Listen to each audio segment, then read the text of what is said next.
Wait, is that the Adhan? I think so, inshallah. MashaAllah. Alhamdulillah, alhamdulillah. Yeah, man. Well, Gotta pray. yeah, we do Alright, gotta pray. alright. We gotta pray. Let's get that in Yes, sir. ASAP. Ha ha! I don't know Allahu what it is, Akbar. but what? You know, I've been listening to this program, Yeah. Sunnahfollowers, and I've been learning a lot, Aki. Man, a lot. MashaAllah. Yeah, like what? What you been learning about? Man, I've been learning about a lot. Salah, you know, hadith, the life of the Prophet, sallallahu alaihi wasallam. Man. Wow, for real though. And you know another thing? The shows just keep coming on back to back. Alhamdulillah. I just gotta check them out. For real though. Yo. Wow. My God, if you have any questions, check this out. Every Friday, you can call in Sister Layla live. Call her with any one of your questions in regards to this deen, and man, she will answer them. She will get you right. Anyway, inshallah, I'm about to tune into that. But you know something else? You know, if this is going to be a benefit to me, I got to get with that Sadaqah Jariyah. All right. Donate to Sunnahfollowers.net. We're here for you. Sadaqah Jariyah. Assalamu alaikum. I got a couple questions for y'all. The first one, who is your Lord? What is your religion? Who is your prophet? Now, I know this sounds crazy, but if you're one of those people that have been trying to get information and you come across this, or even this, all right, take a listen. Assalamu alaikum. I am Sister Lailanasheeba, the Managing Director and Founder of Sunnahfollowers Online Islamic University. As you know, we have classes every day beginning at 6 p.m. Eastern Standard Time. And we cover everything from Aqidah, which is your belief system, to Seerah, which are the stories of the Prophet, sallallahu alaihi wasallam, the story of the companions. Please join us every day beginning at 6 p.m. Eastern Standard Time. And we are broadcasting and streaming live on Facebook, YouTube, LinkedIn, DLive, Trovo, and Twitch. Assalamu alaikum wa rahmatullahi. Born the daughter of the powerful chieftain of the Quraysh Abu Sufyan. Her frail body, nor father's influence could stop her from accepting Islam. She joined the mothers of the believers and given the glad tidings of paradise. Her name is Habibah, Ramla Bint Abi Sufyan. Join us for this amazing new chapter in the hit series, Heroines of Islam, with your host lailanasheeba Mondays and Wednesday nights, 9 p.m. Eastern Standard Time. Right here on Sunnahfollowers.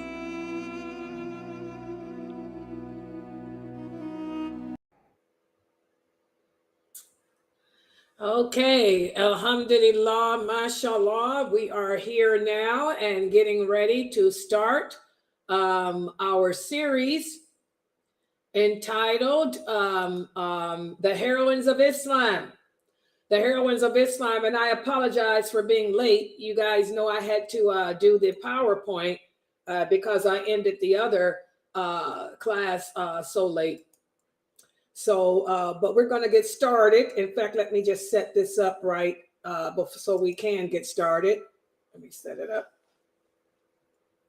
And please, guys, don't forget to support this dawah effort. You know, we are a nonprofit organization, and all your donations go to help pay for our living expenses of this website. Let me put her name here. This is the story of Habibah. Let me write her name correctly. Bint Abu Sufyan. Abu Sufyan. Okay, so inshallah, everybody should be able to see the. Let me put it again. There you go. Can you see it? There you go. So let's get started. This is for the recording. Sorry, So sleepy. In alhamdulillah, wa salat, wa salam Allah, wa rasulallah. Welcome to our series entitled The Heroines of Islam. The Heroines of Islam. And this is the series whereas we are discussing the female companions of the Prophet sallallahu alaihi wasallam, because it's very important, especially with the what we're experiencing as Muslims around the world with the fitna that's going on, that we reaffirm our identity as Muslims.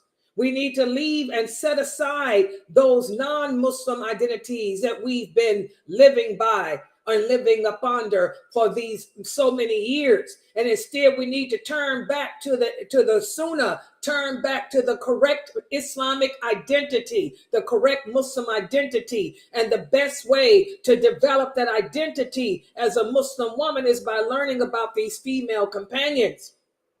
Because by learning about them, you learn about yourself. You learn about how you should be as a Muslim woman. You learn, for example, that Islam did not oppress us, that Islam did not bring women down. You learn that Islam liberated women. There's no need for feminism because Islam gave women rights that they never had before. Islam made us equal to men spiritually. We have different duties, different obligations, but we're together, united spiritually. So there's no need for women to be on standing out, preaching and calling for feminism. I don't understand these type of women because we have the rights. We have rights already. And when you learn about these wives of the Prophet, sallallahu alaihi wasallam, who are the mothers of the believers, you see what your rights are. And today we're going to begin the story and the journey of one of the wives of the Prophet who came after Sufyan, and that was Habibah, radiallahu anha. A lot to learn from her story. Her story is a story of patience.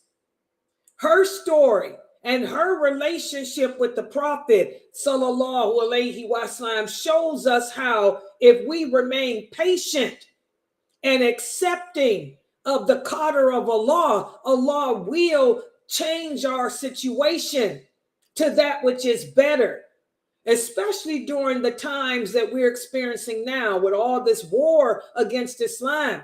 War has been declared against the Muslims, okay? So we have to learn how to deal with our trials with patience, trusting in Allah, never leaving our belief system, never violating the laws of Allah, because as long as we stay within the guidelines of Allah, as long as we don't transgress his limits, our weapon is our supplication. That's the weapon that no non-believer has. We have supplication, but in order for your supplication to work, you cannot be deliberately, intentionally disobeying Allah. And you have to be a person that has the characteristics that Allah commands us to develop, such as patience. Okay? So let's begin this journey in learning about Habibah. Let's put the PowerPoint up on the screen. You're going to like her story. Her story is not a short one. We're going to talk about her for this week and next week because there's a lot of lessons to be learned from her. Oh, I put 2. This is part 1, guys. Remind me to change that. This is the story of Habibah, part 1. I was talking when I was making the PowerPoint, so I don't know. I must have said 2 or something and put that. So, Habibah, radiallahu anha.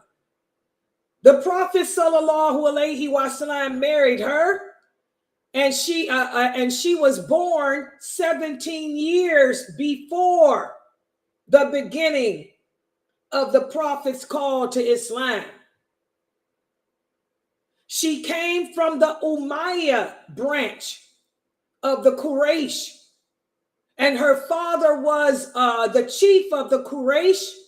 Her father was Abu Sufyan. Abu Sufyan, and we're going to do his story again one day. I've done it so many times. Abu Sufyan, who is slandered You hear Muslims today cursing him. They don't know that Abu Sufyan converted to Islam. You hear them cursing his wife Hind. They don't know that Hind converted to Islam either. So you're cursing two eminent companions. And that's another discussion for another class and another story. Okay. But Habibah, Habibah was his daughter. She was the daughter of Abu Sufyan. And her mother was the daughter of Abil As bin Umayyah. You guys see her mother in those movies? Hind. How many of you have cursed Hind? Hind was the one who ate the liver of Hamza. Okay? You hear people cursing these eminent companions. Well, Habibah was their daughter. And she, like all the other wives, if you guys can notice, can see, all the wives of the prophet were related to him as cousins, except for Sufyan. Although Sufyan was a cousin too, but she was a cousin from a different mother. She was Jewish. She was related to the prophet Muhammad through the prophet Ismail. So Sophia was a cousin of the prophet too, but she was not Arabic. She was Jewish. All the other wives of the prophet were Arabic, and they were related to him as cousins through their tribal relations.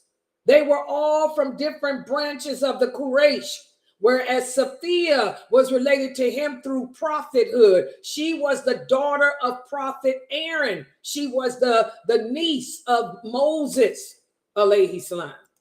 Okay? So to be honest, the prophet was related to every one of his wives, including Sophia. But Sophia through prophethood, whereas the rest through tribal blood.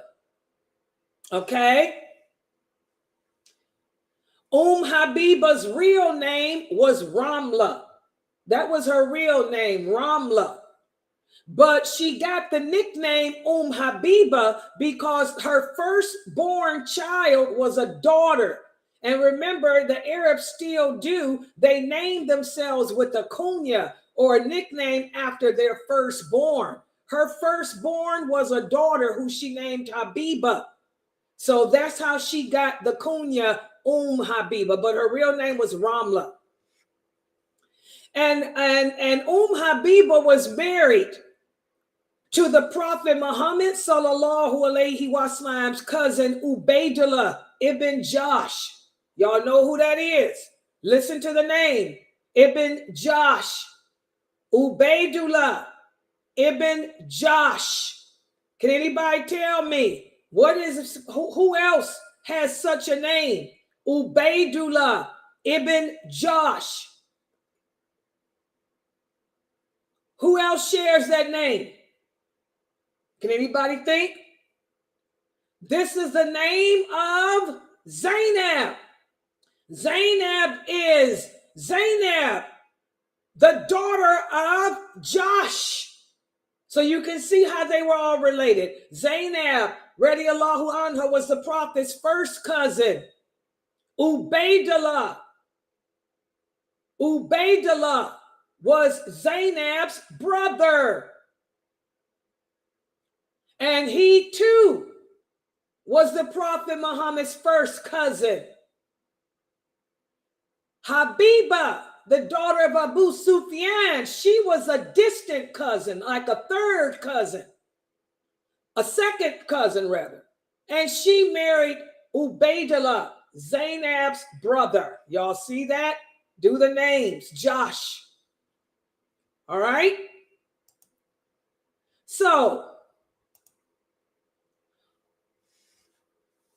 before the Prophet Muhammad sallallahu alaihi wasallam received the call to prophethood, there were a few of the Quraysh who did follow the religion of Hanif before Islam. Remember when I did the story of Khadijah radiallahu anha, her cousin Waraka. Waraka was one of the scholars of the Hanif. They followed, they didn't worship idols. They weren't Jews, they were Arabs, but they still followed the religion of Ismail. They still followed the religion of Abraham. Remember, the Arabs did not disbelieve in Allah. They believed in Allah, but they did not believe that Allah was the only one worthy of worship. Well, there were 4 Hanif leaders. Khadijah's cousin Waraka was one.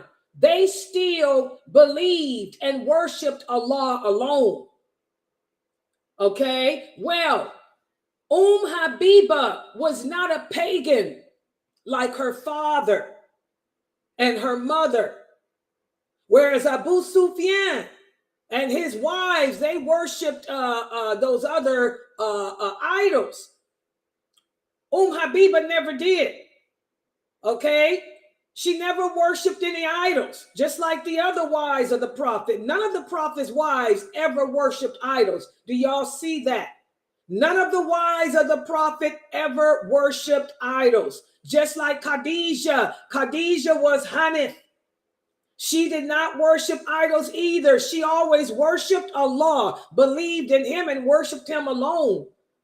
She took her guidance from her cousin Waraka, who was one of the Hanif leaders. Okay?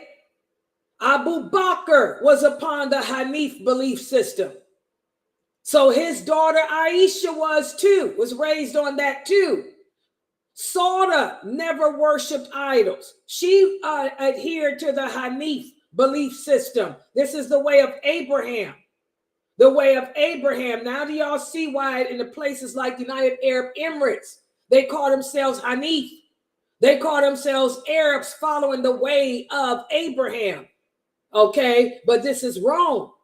Prophet Abraham was replaced with the Prophet Muhammad sallallahu alaihi wasallam. We're supposed to follow his sunnah, not Abraham's sunnah, not Moses' sunnah. Like the Prophet Muhammad said, if Moses were here today, he'd have no choice but to follow my sunnah. When Jesus comes back, Jesus will not come back as a prophet. He will come back as a leader following my sunnah.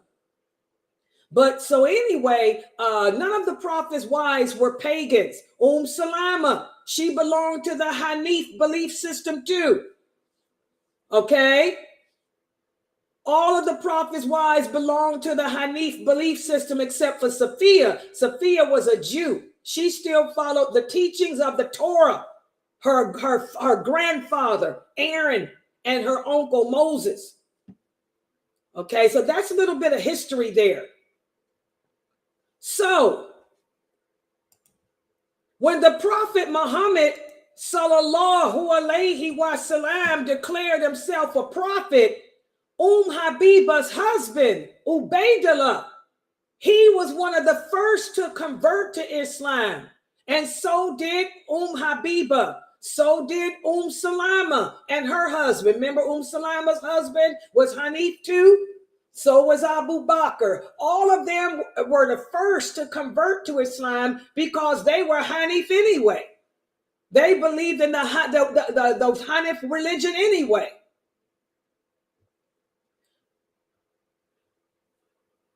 So, Habibah, her father was Abu Sufyan. And you all know that Abu Sufyan was one of the rulers and leaders amongst the Quraysh. And like the rest of his wives, Habibah was not a poor woman. She didn't come from a poor lifestyle. Just like Zainab didn't, Aisha didn't, Hafsa, none of them did. Ubaidullah, who was the brother of Zainab and his wife Habibah, they were among the first people to convert to Islam and to accept the Prophet Muhammad sallallahu alaihi wasallam as a messenger of the world. And this angered her father, Abu Sufyan, who was one of the heads of the Meccan state.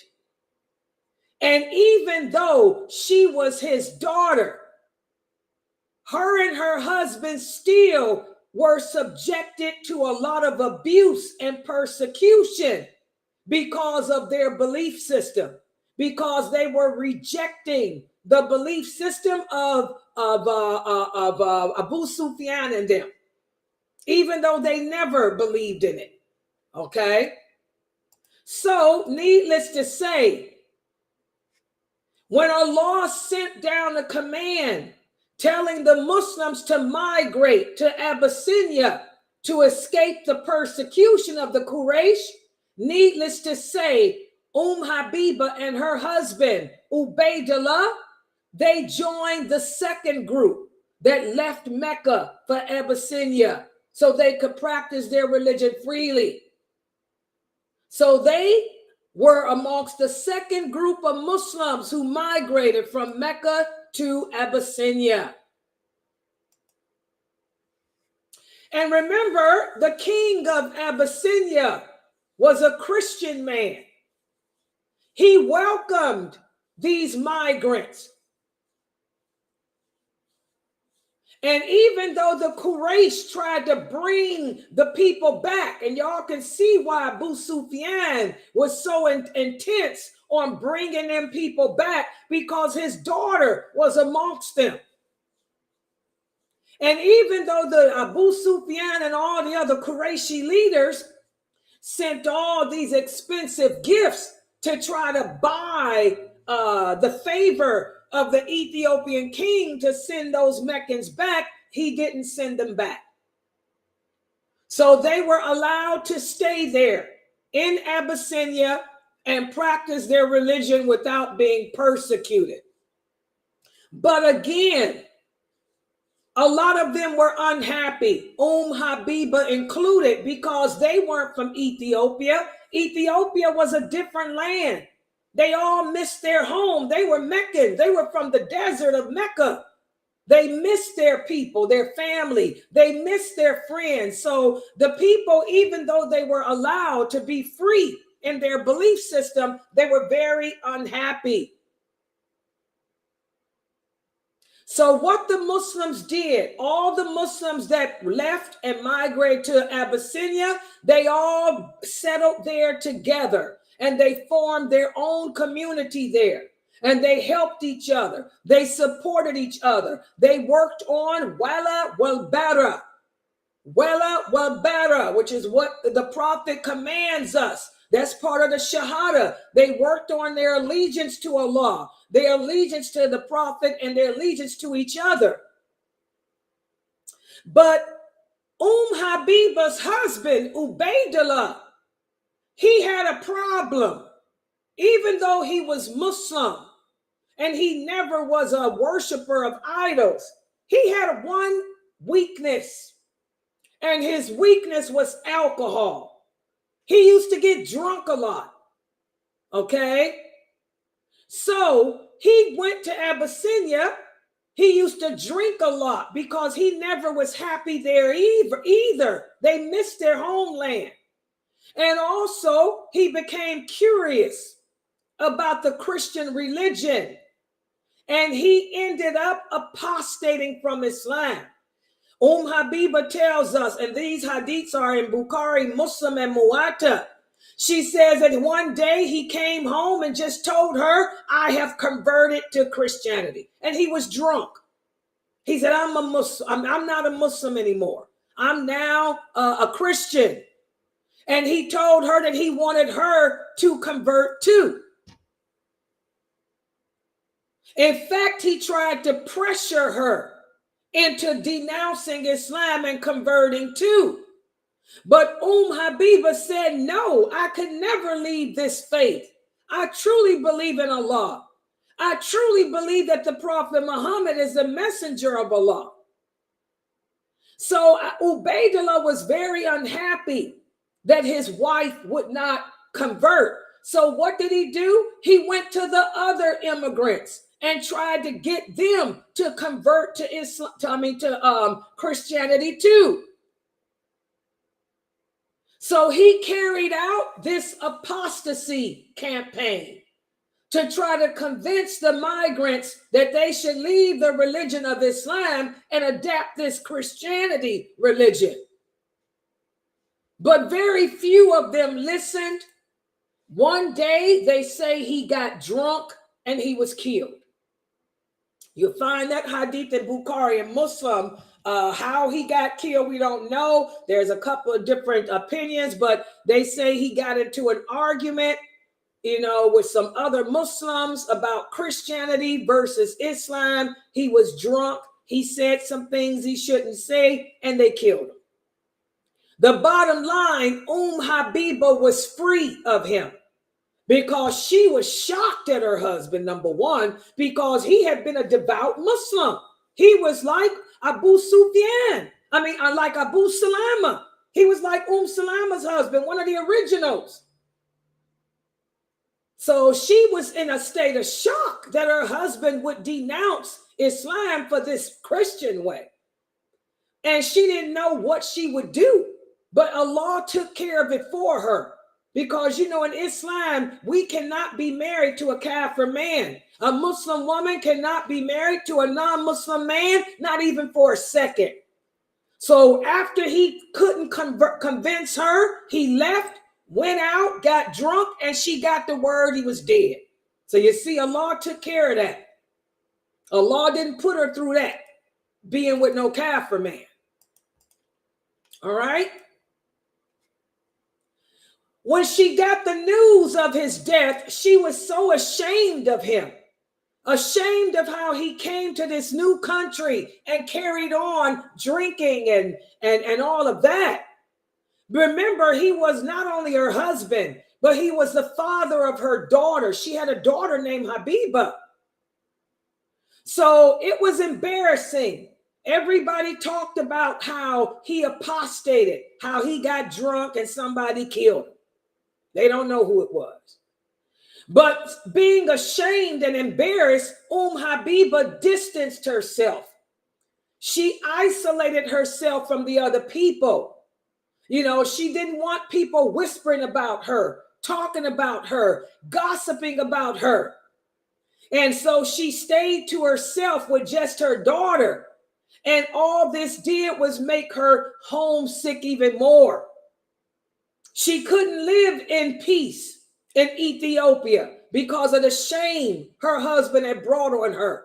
And she could not return to Mecca because her father was the leader over the Meccans. That was Abu Sufyan. And Abu Sufyan had began a war. He had declared war against the Prophet Muhammad, sallallahu alaihi wasallam. She felt alone. This was a woman that was ashamed. This was a woman that was alone. She had a daughter to take care of. And whatever money her husband came with was running out. She couldn't live off the little bit of money that they brought from Mecca for long. And no man would marry her. She knew that because her father was Abu Sufyan, the leader and the enemy against the Muslims. No Muslim man in his right mind would marry her because they would fear the repercussions of her father against their family at home. So she didn't know what to do. She felt helpless and hopeless. She had a child. She had just a little bit of money that was left because this man drank up the money and did whatever he did. So what did she do? She turned to Allah and started praying to him, talking to Allah. And this is what I tell you, sisters, we're all going to go through hardships. Do you sit around complaining, or do you do like Habibah? She isolated herself.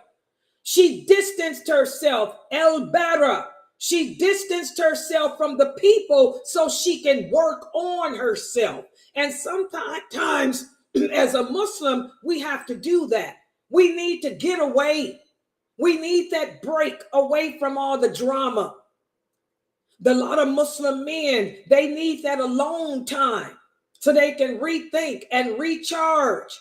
We women, we need a break away from it, away from the website, away from the kids, just to think about what I'm going to do. So we talk to Allah. We take it to Allah. We don't sit around saying, pray for me, make dua for me. Habibah wasn't asking nobody to make dua for her. She made dua for herself. And in the meantime, the news had traveled. The news had traveled back to Mecca about what happened to her. Quiet as it's kept, guys, Abu Sufyan wanted his daughter back. He loved his daughter, but he wasn't going to take her back until she denounced that religion. Okay? The Prophet Muhammad sallallahu alaihi wasallam and the companions, they heard about what happened. Ubaidullah was like Abu Salama. Okay? He was one of the originals. It was a shock. What did the Prophet Muhammad do? He heard about the struggles. He heard about how homesick and desolate those Muslims were in Abyssinia. Even though the king allowed them to live there freely, this was a strange land.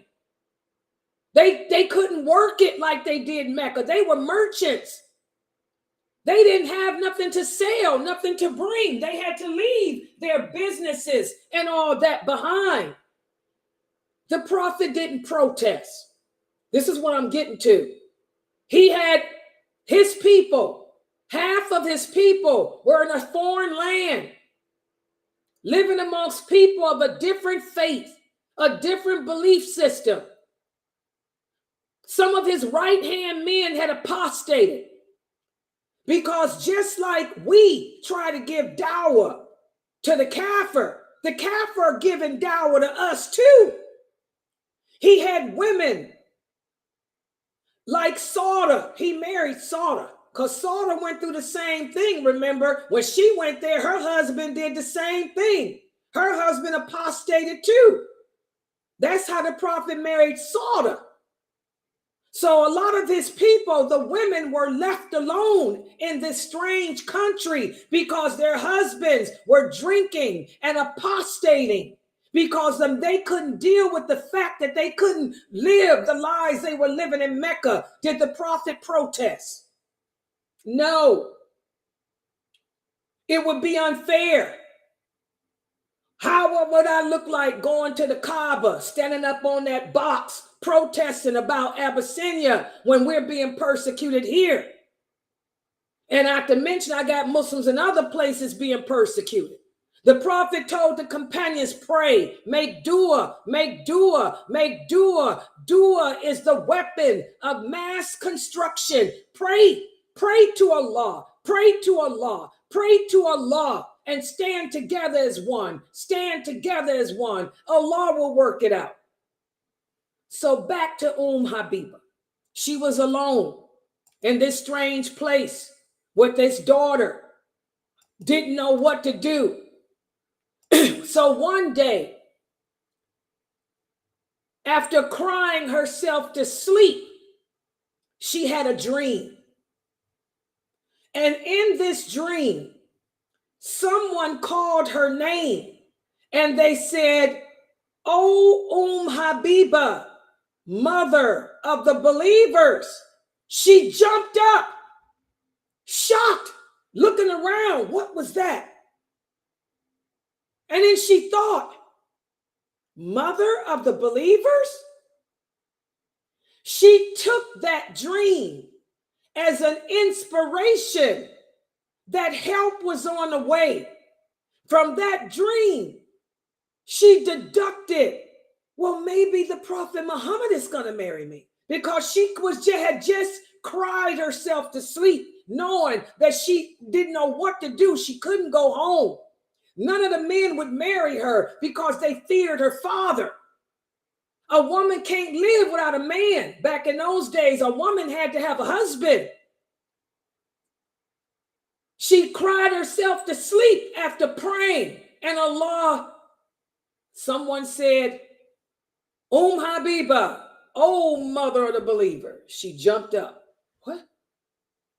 And this made her happy. Remember, guys, all of us as Muslims, soon as you convert to this religion or you start practicing it correctly, Allah tells us he's going to send tests to us. He's going to test us and test us with everything we hold sacred, just to see if we're going to break or if we're going to stay firm in our faith.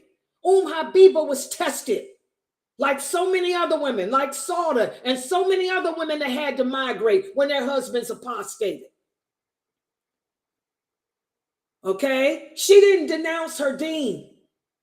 She didn't apostate too. And she didn't have to worry about staying with him because she told him, I'd rather go out and eat grass than be married to a kafir. And when she told him that, that's when he went out, got drunk, and got killed. She was ready to take her daughter and go live in the woods and eat grass than be with a kafir. When we show Allah, that I'm here, Allah, I'm going to handle it because I know you're not going to put nothing on me that I can't handle.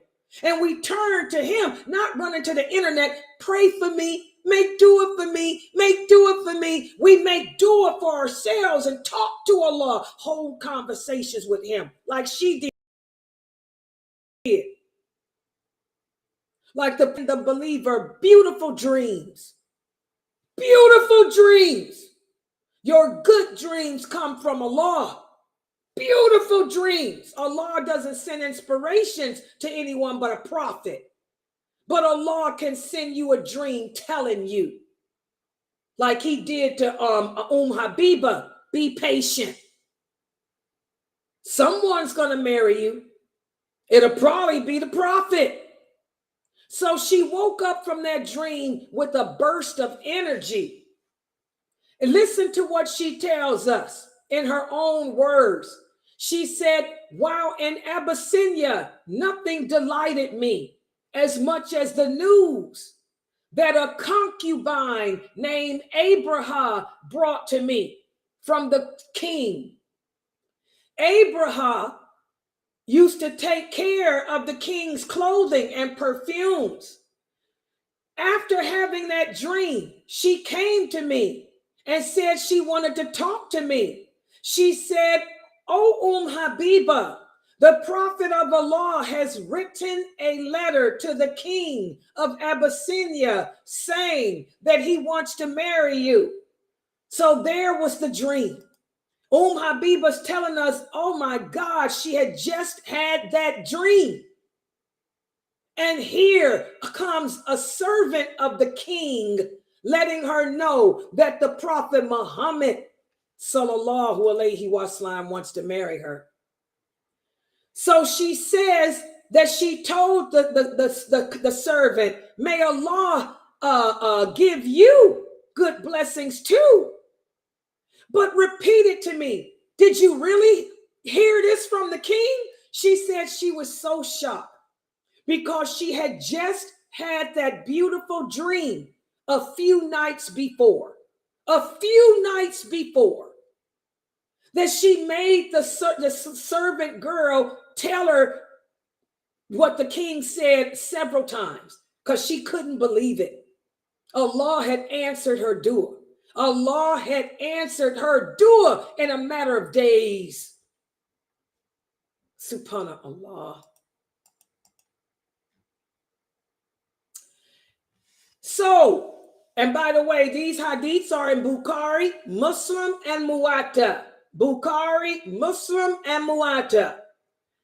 Habibah goes on to say that the servant told her, the king has asked you to appoint a guardian to represent you for the marriage.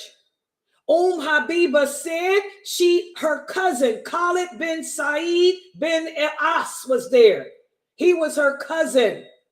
So she said she told Abraham, go back to the king and tell him that my cousin Khalid is here and I want him to be my wali. And she was so happy that she took off her bangles. She took off her necklaces and her earrings and gave them to Abraham. Again, the Arab women love their jewelry.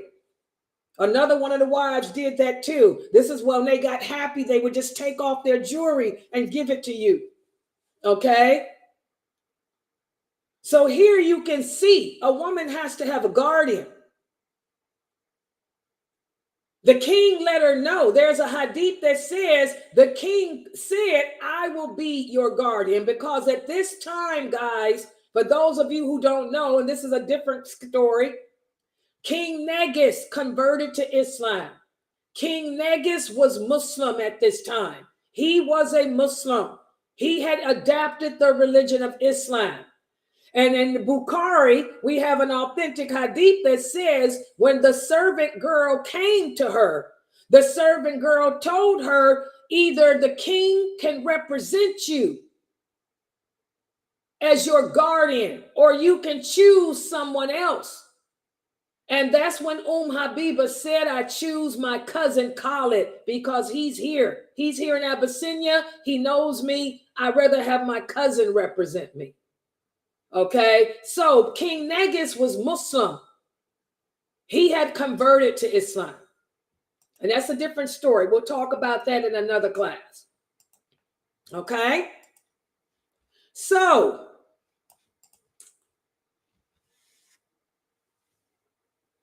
this is how the Prophet Muhammad sallallahu alaihi wasallam and Habibah became married. They were married through a letter. The letter that the Prophet Muhammad wrote to the king requesting the hand of Habibah. Her cousin represented and accepted it, and that's how they were married. And that's the dalil, that you don't have to be in person. I don't have to be with him to marry him. I tell you guys, marriage is easy in Islam. We can get married over the telephone. We can get married through a letter. We don't have to be together to do a marriage. A marriage is a simple contract. Whereas the man asks if you will accept him, and your guardian says yes, and you present the dowry, that's it. And his witness, that's it. The prophet's seal, his stamp, was his witness that it was him. Okay? And the king was a witness, and so was her cousin Khalid. They were married through that letter and wasn't even together in the same country. Okay? A lot of comes out of this story. So, Jafir, y'all remember him, Jafar ibn Abu Talib. He was the uncle of the prophet, and he was also the uncle of Habibah. They were all related. When she had agreed to the marriage, Jafir called all the Muslims to gather together. And after giving a speech, the king gave Habibah her dowry of 400 dirhams.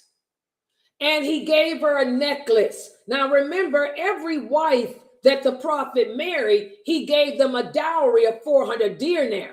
But why did she get more? That was a gift from the king. King Negus gave her the necklace as a gift. Okay? And also, another reason why she was given more is because even though they were married, she was in a different country. The prophet still had to take care of her and her daughter. She had a daughter.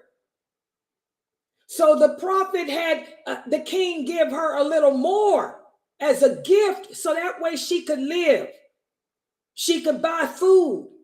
She could buy clothing. And she'd have a roof over her head for her and her daughter. And just to let you guys know, we're going to talk about this on Wednesday. The prophet sent money to her every month. The prophet took care of Habibah every month, her and her children. He sent money to her every month, even though they were not together, because he's in Saudi Arabia, she's in Ethiopia. A man is supposed to provide for his wife, guys. It's your job to pay her food, buy her food, clothing, and her housing. The prophet did that for her every month. She didn't have to worry about where was her food going to come from. She didn't have to worry about eating grass like she thought she was going to have to do. Okay?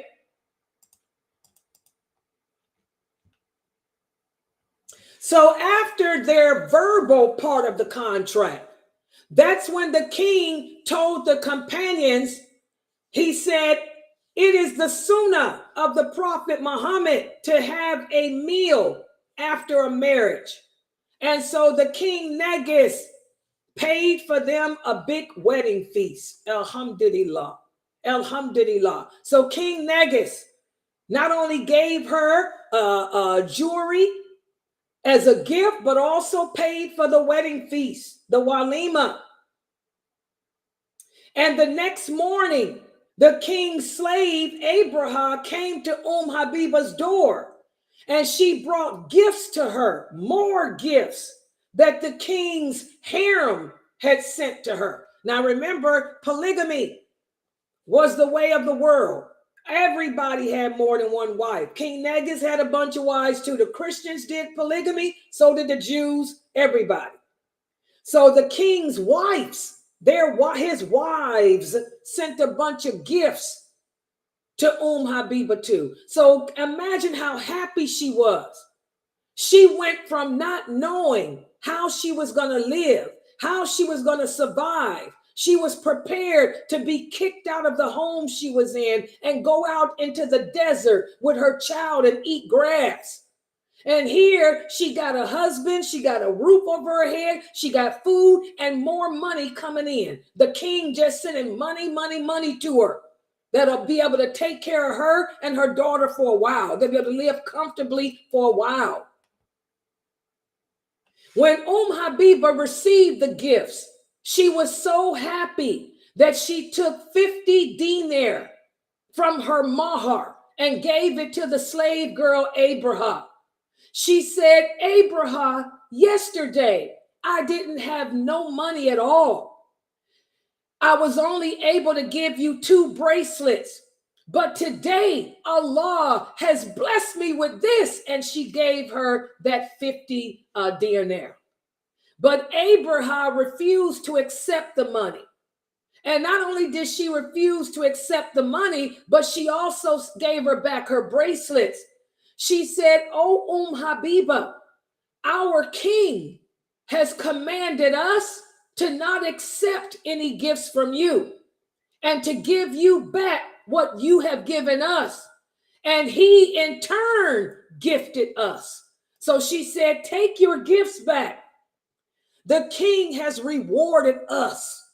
He gave me more gifts than you could ever give. So subhanallah, this is how great a man King Negus was. He was happy because he was Muslim. Okay?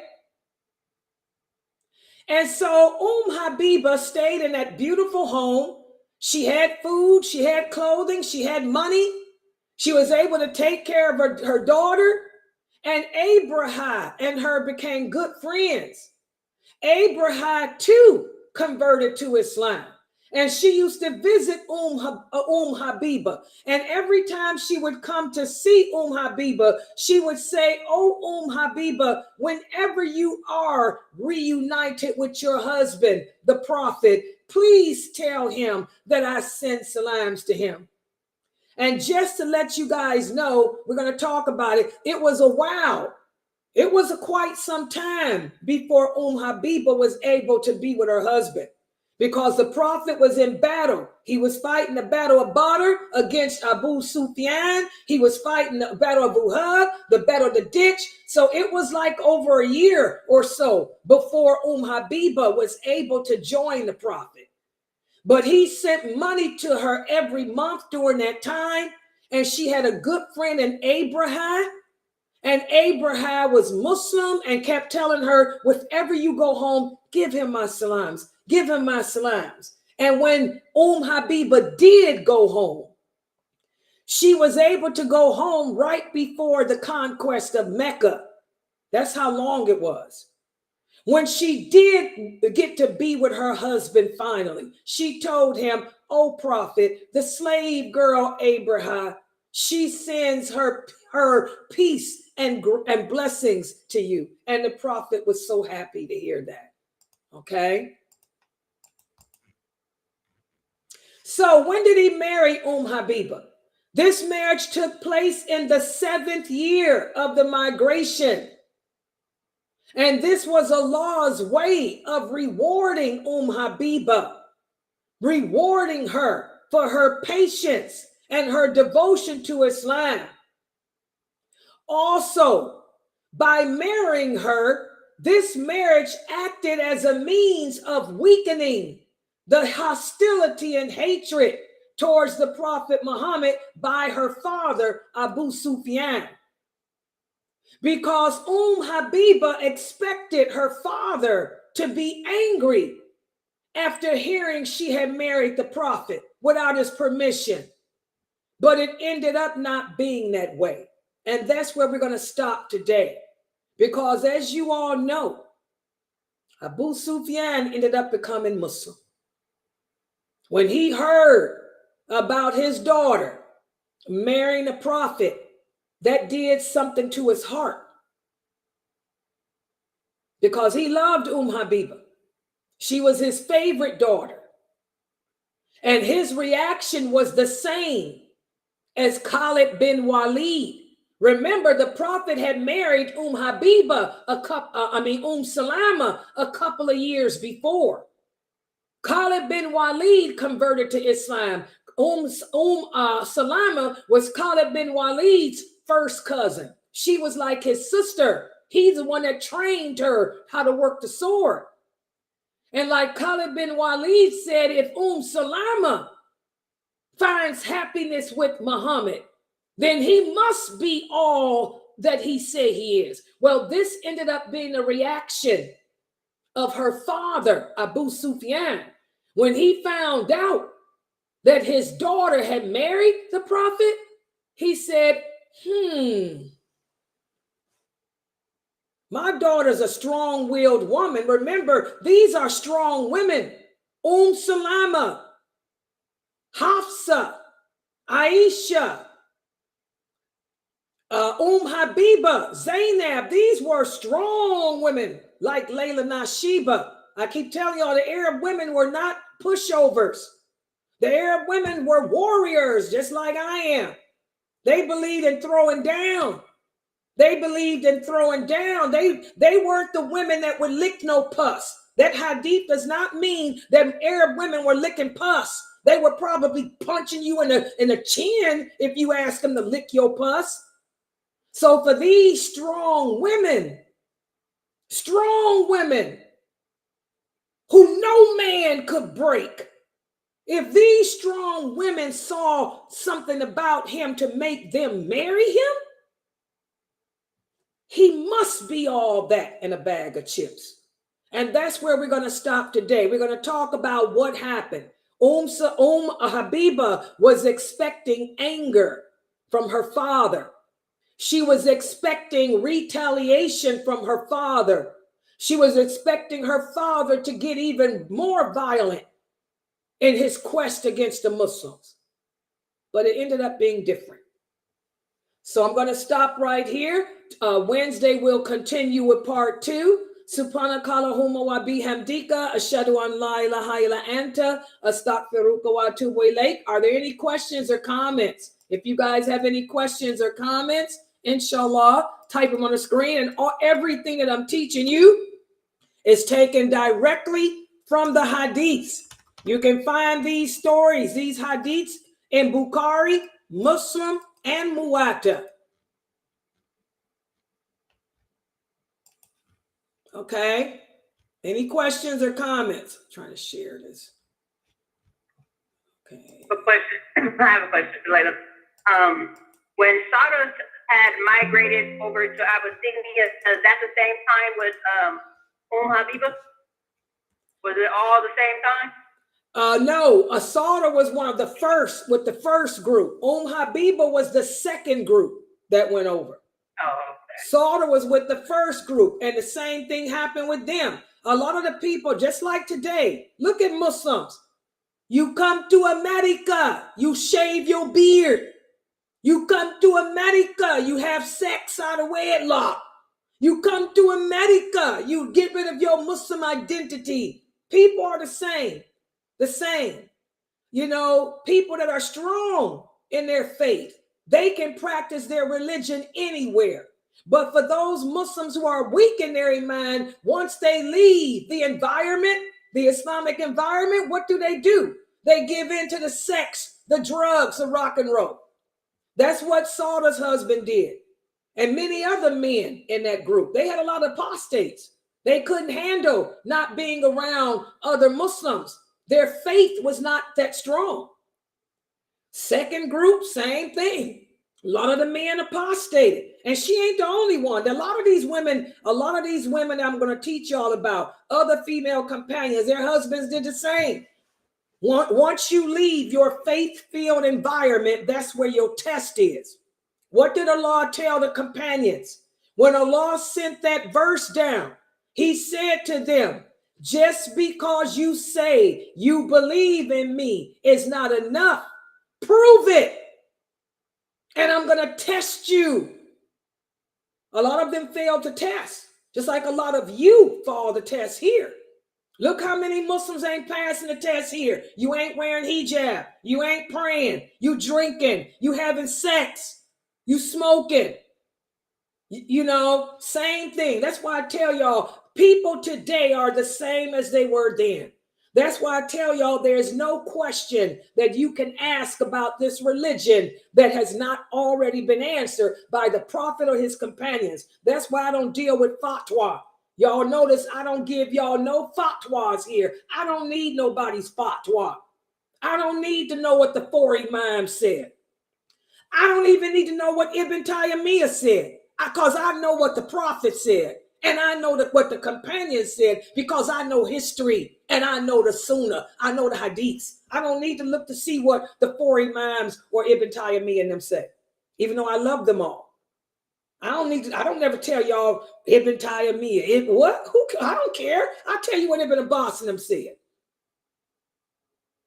So this is what happens. We deviate away. We lost the Muslim identity. And they did the same thing then. Some of them would leave the presence of the prophet, go to a Christian country where you got sex, you got alcohol, drugs. You're going to give into it. And that's what her husband did. And that's the same thing Sauter's husband did. And so many other women's husbands. These were women. Like I tell y'all crying because y'all don't have a husband. You better grow a life. You ain't nothing like them female companions. They wasn't thinking about no husband. They was thinking about Allah. They trusted in Allah. You don't see none of them women running around crying for no man. Oh, Allah, I need a man. You better grow a clue. That's why you don't have a man. Allah ain't gonna send you no man. He wants you to believe in him, not a man. You got to get on these female companions level. When you believe in Allah, that's when he'll send you what you need. And these women were so strong, they got the best, a prophet. Okay? Yeah, that's the reality. This is how we learn from these women. Yeah, any other questions or comments? Apostasy has always been a problem. Then and now.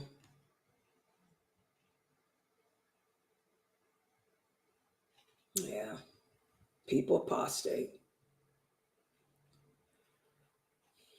Oh, let me look on YouTube. I'm sorry. I didn't see y'all. I'm sorry. Any questions on YouTube? And also I'm here on, oh, okay, here we go.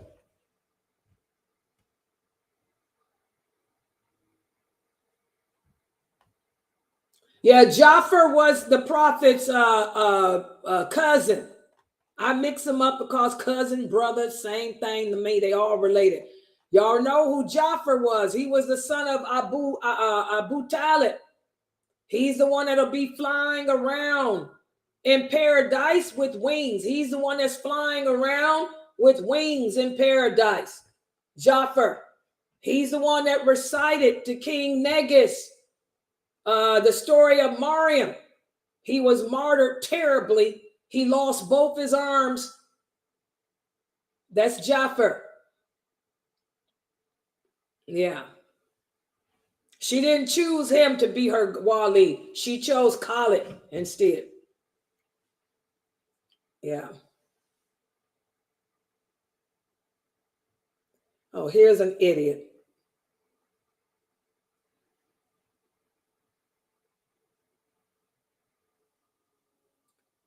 Brother Amin, I don't know who you are, where you come from, or what you even about, but I don't understand your question. Assalamu alaikum. Let me see if I'm right. You are trying to say that you can make a fatwa. First of all, do you know what the word fatwa means? Brother Amin, anybody can make a fatwa. So do you yourself understand what you're saying to me? Do you know what the fatwa is? If you've come here, Brother Amin, to try to pick a debate with this old Muslim woman who's probably old enough to be your grandmother, I suggest you pop up out of here. Because this is why Allah has sent war, because of people like you. You need to pop up out of here. Get a clue as to what the word fatwa means. Anybody can make a fatwa. I get sick of ignorant people. That's an example of the ignorant people that Allah wants to cleanse the earth of. Shaitan can make a fatwa. So I don't know what you asking me or why you asking me, but you need to pop up out of this one. Go fight with the Zionists. Don't come in here trying to fight with this Muslim woman, because I ain't in the mood. There's too much fitna going on in the world. The Muslims are under attack all over the world. And here we got a man, a kid, that claims to be a Muslim trying to attack somebody that's trying to do what Allah says do. Get a clue. If you got a problem against women, bounce. Because this woman ain't your typical woman.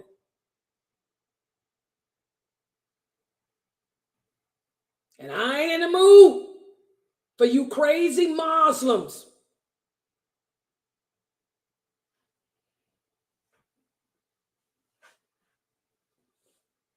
Brother, why don't you go join the Jewish women and pick a fight with them? I'm not the one. Do you understand? Seriously, this is the problem. You Muslim youth, you have deviated away from Islam in its truthfulness. You've done exactly what the Prophet Muhammad sallallahu alaihi wasallam said you idiots would do. You oppress each other. You fight each other. You destroy each other. And the kafir has whipped you out. So why don't you take your battle to the kafir field and get out of this one?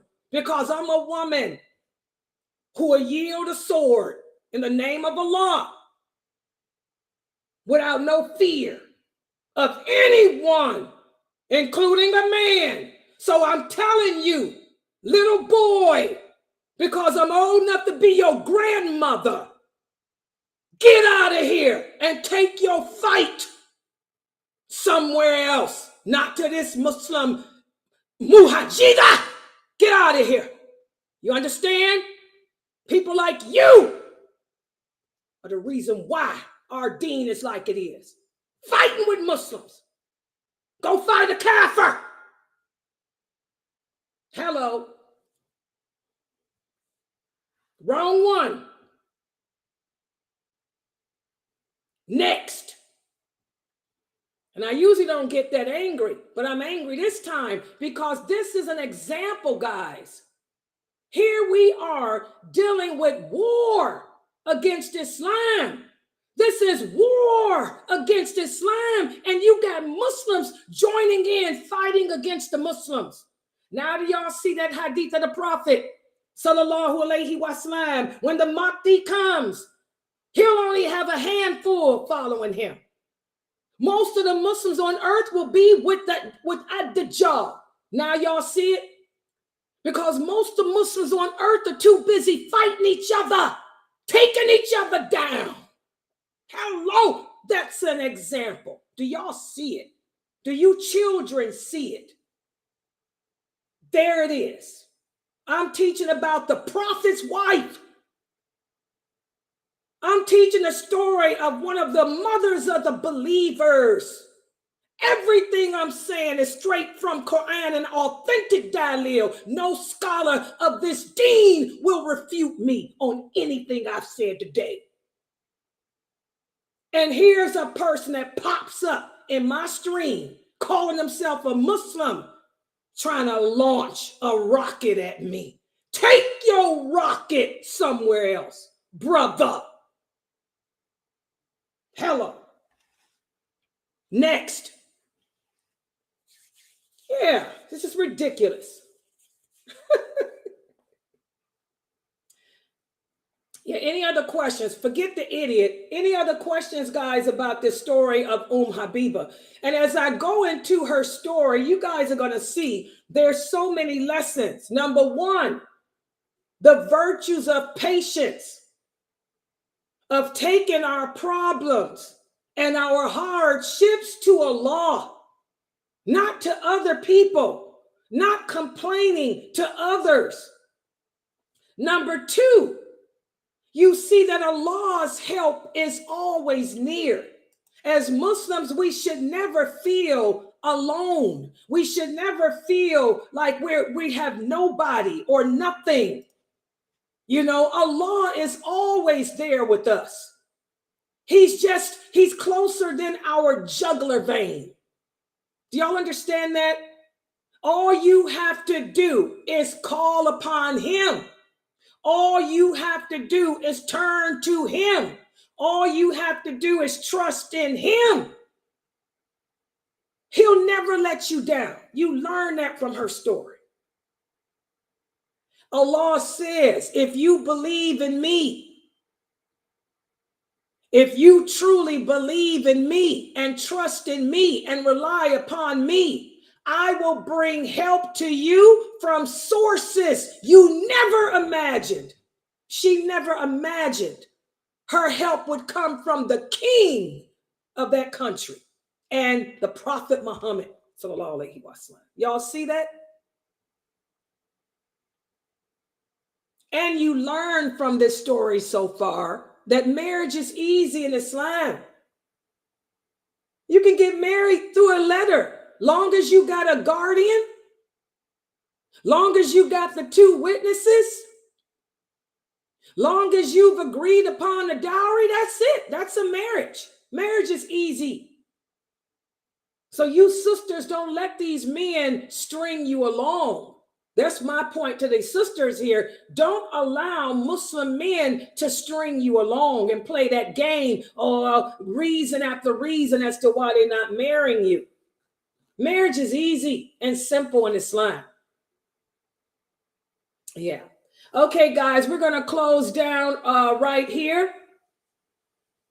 Inshallah, I want to make sure everybody's here for the classes tomorrow. Don't forget, tomorrow at 6 p.m., we'll be continuing. We'll be continuing with chapter 13 of the book, Diluting Wala Wal Bara.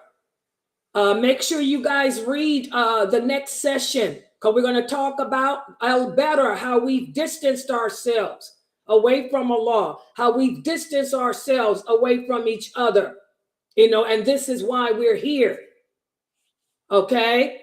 And then also tomorrow we have my class on termites. And here's a pre thing about that. Let me put that out. I think I got that in here. Yeah, let's see it.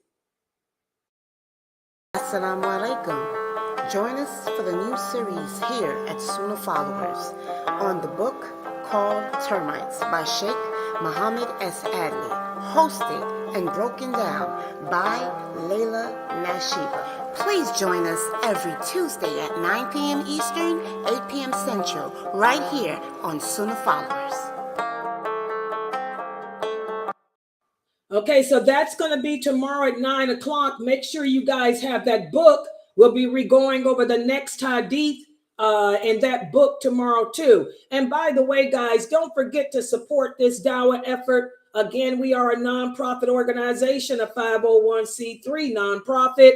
Please send in your donations to help pay for our the videos we make and running the website and all of that too. Please support this dawah effort. Okay. All right. So inshallah, I'm going to log out for tonight. The Zoom room is open. Feel free to join the Zoom room. If you have any questions or comments, I'll be up for a while because I need to, I'm trying to figure out what they did to that video too, guys.